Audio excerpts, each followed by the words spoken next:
Demo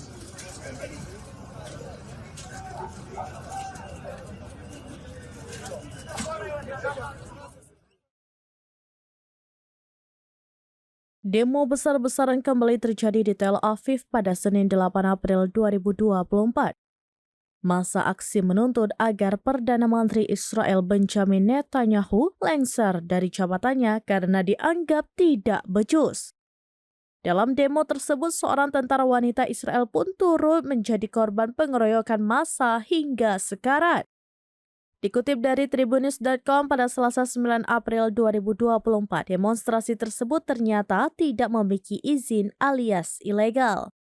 Aksi unjuk rasa itu dimulai dengan membakar sejumlah benda hingga berujung bentrok dengan polisi dan juga pasukan pertahanan Israel yang ikut berjaga.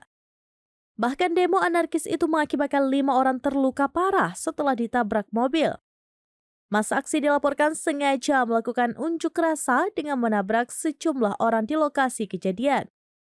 Kemudian seorang tentara wanita Israel juga dihajar oleh kerumunan pengunjuk rasa. Dari video yang beredar di media sosial terlihat tentara wanita IDF itu sekarat dan dalam keadaan terkapar saat dievakuasi menuju ambulan. Beberapa mobil ambulan pun turut mengevakuasi korban-korban lainnya yang terluka parah.